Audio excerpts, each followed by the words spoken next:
இது மகிமை நேரம். கர்த்தரும் இரட்சகருமாகிய இயேசு கிறிஸ்துவின் ஈடேற்ற நாமத்தினாலே மகிமை டிவி நேயர்களை நான் வாழ்த்துகிறேன். இந்த மகிமை நேர நிகழ்ச்சியின் மூலமாக கர்த்தருடைய வேதத்தை உங்களோடு கூட தியானிப்பதில் நான் மகிழ்ச்சி அடைகிறேன். பிரியமானவர்களே, இந்த நாட்களிலும் கர்த்தருடைய வேதத்தின் மகத்துவங்களை கற்றுக்கொள்வது எப்படி, இந்த வேதத்தின் மகத்துவங்கள் என்ன என்பதை குறித்து நாம் தியானித்து வருகிறோம். கர்த்தருடைய வேதத்தை வாசித்து தியானிப்பது மட்டுமல்லாமல் அதை நாம் கற்றுக்கொள்ள வேண்டும். கவனமாக கேட்டு கற்றுக்கொள்ளவர்களைப் போல கவனமாக கேட்டு கற்றுக்கொள்ள வேண்டும் என்பதை நாம் தியானித்தோம். அந்த கற்றுக்கொண்ட காரியங்களை நாம் கை கொள்ள வேண்டும். பரிசுத்த ஆவியானவருடைய பலத்தோடு அதை கை கொள்ள வேண்டும் என்பதை குறித்து தியானித்தோம். அதை கை கொண்டு மற்றவர்களுக்கும் நாம் அதை விளக்கி சொல்ல வேண்டும், அதை கற்றுக் கொடுக்க வேண்டும், போதிக்க வேண்டும். அந்த கிருபையை தேவன் ஒவ்வொருவருக்கும் தர வேண்டும் என்பதை குறித்து நாம் தியானித்தோம். இன்னும் வேதத்தினுடைய மகத்துவங்களை குறித்து நாம் பார்த்து, கர்த்தருடைய வேதம் குறைவற்றதும் ஆத்துமாவை உயிர்ப்பிக்கிறதுமாய் இருக்கிறது, அவருடைய கற்பனை தூய்மையும் கண்களை தெளிவிக்கிறதுமாய் இருக்கிறது என்பதை குறித்து நாம் பார்த்தோம். அவருடைய சாட்சி, அவருடைய சத்தியமும் பேதையை ஞானியாக்குகிறதுமாய் இருக்கிறது என்பதையெல்லாம் குறித்து நாம் தியானித்தோம். இந்த நாளிலும் கர்த்தருடைய நியாயங்கள் செம்மையும் இருதயத்தை சந்தோஷிப்பிக்கிறதுமா இருக்கிறது. அப்போ அவருடைய கர்த்தருடைய நியாயங்கள் எல்லாம் செம்மையும் இருதயத்தை சந்தோஷிப்பிக்கிறதுமா இருக்கிறது.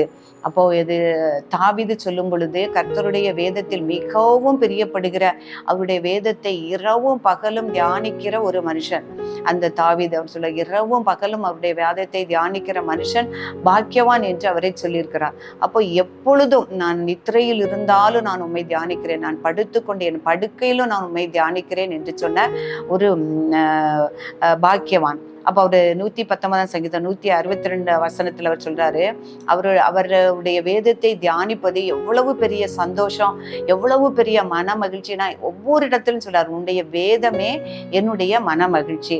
அதாவது மிகுந்த கொள்ளை உடைமையை கண்டுபிடிக்கிறவன் மகிழ்கிறது போல நான் உமது வார்த்தையின் பேரில் நான் மகிழ்கிறேன். அதிக கொள்ளையுடைமை, எவ்வளவு வெற்றிகள், எவ்வளவு கொள்ளை உடைமைகள் எனக்கு இருந்தாலும் அது எல்லாத்தையும் விட மேலே நம்முடைய வார்த்தையின் பேரில் நான் மகிழ்ச்சியா இருக்கிறேன், நான் சந்தோஷமா இருக்கிறேன். உம்முடைய பிரமாணங்களில் நான் மன மகிழ்ச்சியா இருக்கிறேன். உம்முடைய வேதம் என்னுடைய மன மகிழ்ச்சியா இல்லாதிருந்தா நான் துக்கத்திலே அழிந்து போயிருப்பேன் என்று சொல்றார். அப்ப எனக்கு எந்த மகிழ்ச்சியும் சந்தோஷத்தும் இல்லை.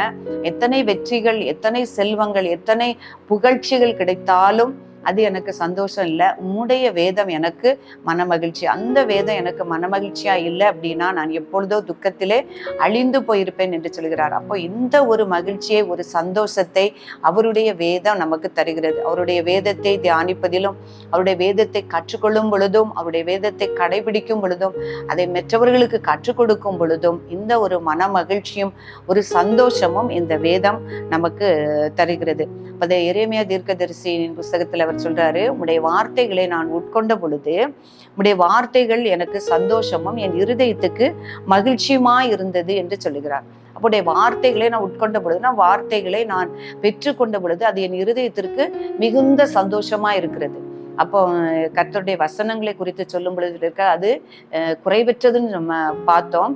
அது எவ்வளவு தூய்மையானது அப்படின்னா, ஒரு வெள்ளியை 7 முறை அந்த வெள்ளியை புடமிட்டதா எப்படி அது அந்த வெள்ளி தூய்மையா இருக்குமோ, அதே போல அவருடைய சொற்கள் மண் குகையில அந்த வெள்ளியை புடமிடும் போது அது எவ்வளவு தூய்மையா இருக்குமோ அவ்வளவு தூய்மையானது கர்த்தருடைய வார்த்தைகள், அவருடைய வசனங்கள் என்று வேதத்துல சொல்லி இருக்கிறது.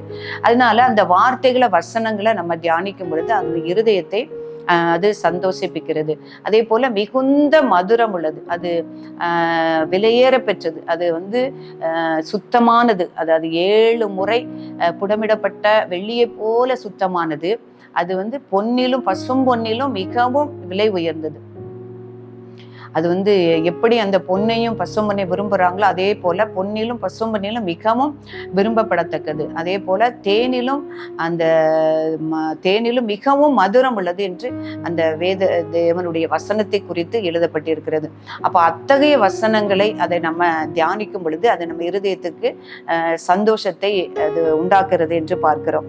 அப்போ இன்னும் பார்க்கும் பொழுது ஒரு யோவான் சொல்றாரு, உன்னுடைய பிள்ளைகள் சத்தியத்திலே நடக்கிறார்கள் என்று நான் கேள்விப்படுகிற சந்தோஷத்திலும் அதிக சந்தோஷம் சந்தோஷத்திலும் அதிகமான சந்தோஷம் எனக்கு இல்லை என்றப்போ யோவான் அந்த அவருடைய சீஷனாகிய காயுவுக்கு எழுதும்போது சொல்லுகிறாரு, நீங்களும் உடைய பிள்ளைகளும் கர்த்தருடைய வார்த்தைகளை வசனங்களை நீங்க கடைபிடிக்கிறீங்க.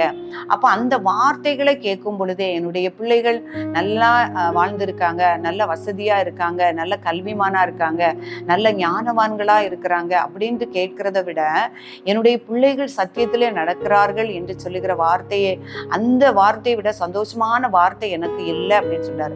பிரியமானவர்களே, நமக்கும் அப்படித்தான். அவருடைய வேதத்துல நான் வாழ்கிறேன், அவருடைய சத்தியத்துல நான் நடக்கிறேன் என்கிற சந்தோஷம் தான் பெரிய சந்தோஷம். ஆண்டவர் சொல்லிக்கிறார், உன்னுடைய பிள்ளைகள் கர்த்தரால் போதிக்கப்பட்டிருப்பார்கள், உன்னுடைய பிள்ளைகளுடைய சமாதானம் பெரிதா இருக்கும் என்று சொல்லியிருக்கிறாரு.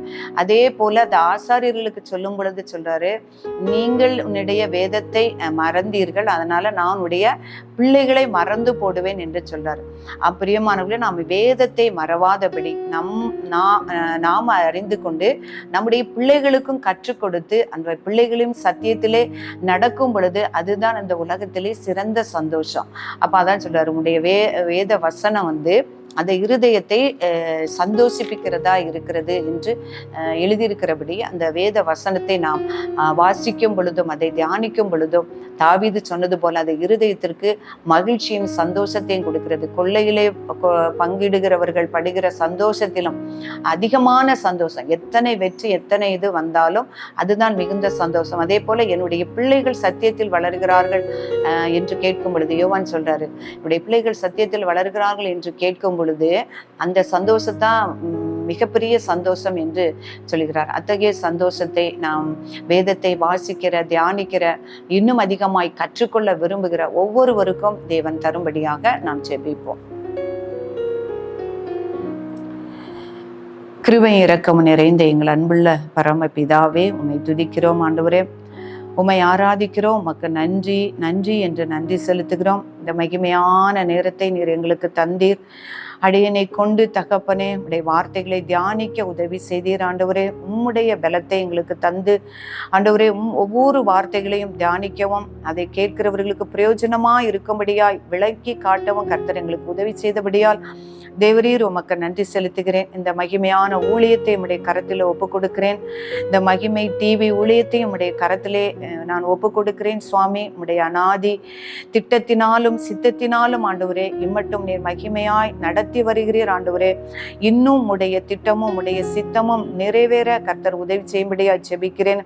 எல்லா இடர்பாடுகள் தடைகள் எல்லாவற்றையும் நீக்கி போடுங்க சுவாமி. ஸ்தோத்திரம் ஆண்டவரே. உம்முடைய வசனங்கள் இன்னும் பிரசித்தப்படவும் ஆண்டவரே ஒவ்வொருவருக்கும் பிரயோஜனம் உள்ளதா இருக்கவும் உம்முடைய சத்தியத்திலே நடத்தவும் ஆண்டவரே பிரயோஜனம் உள்ளதாக தேவரே நீர் மாற்றி தரும்படியாய் நாங்கள் ஜெபிக்கிறேன். பணி செய்கிற ஒவ்வொரு பிள்ளைகளையும் மகனையும் உடைய கரத்திலே நீர் ஒப்பு கொடுக்கிறேன் சுவாமி. இது எங்களால் உண்டானதல்ல, உம்மால் உண்டானது என்பதை நாங்கள் அறிந்திருக்கிறோம். நீரே உருவாக்கினீர், நீரே வழி நடத்தி ஆண்டவரே நீர் உயர்த்தி தரும்படியாய் நாங்கள் ஜெபிக்கிறோம் சுவாமி. அடியேன் உம்முடைய கரத்திலே நான் ஒப்பு கொடுக்கிறோம். இந்த வார்த்தைகள் தியானங்கள் என்னுடையவைகள் அல்ல தகப்பனே, உம்முடையவைகள் ஆண்டவரே. உடைய பரிசுத்த ஆவியானவர் ஒவ்வொருடைய உள்ளத்திலும் ஏவி ஒவ்வொருடைய உள்ளத்தையும் திறந்து ஒவ்வொருடைய கண்களையும் திறந்து உடைய வார்த்தைகளை கேட்கும் பொழுது அது அவர்களுக்கு பிரயோஜனமாய் இருக்கும்படியாய் 100, 60, 30 பலன் தரும்படியாய் கர்த்தர் கிருபை செய்யும்படியாய் ஜெபிக்கிறேன். லீதியாளின் இருதயத்தை திறந்தது போல நீர் திறந்துள்ளோம். நல்ல நிலத்தில் விழுந்த விதைகளை போல அவர்கள் பலன் கொடுக்க கர்த்தர் உதவி செய்யும்படியாய் ஜெபிக்கிறோம் சுவாமி. அடியனை தாழ்த்துகிறேன். குற்றங்கள் குறைகள் எல்லாவற்றையும் மன்னியும். உம்முடைய நாமம் மாத்திரமே மகிமைப்படட்டும். இயேசு கிறிஸ்துவின் நாமத்தில் ஜெபிக்கிறேன் நல்ல பிதாவே. ஆமென்.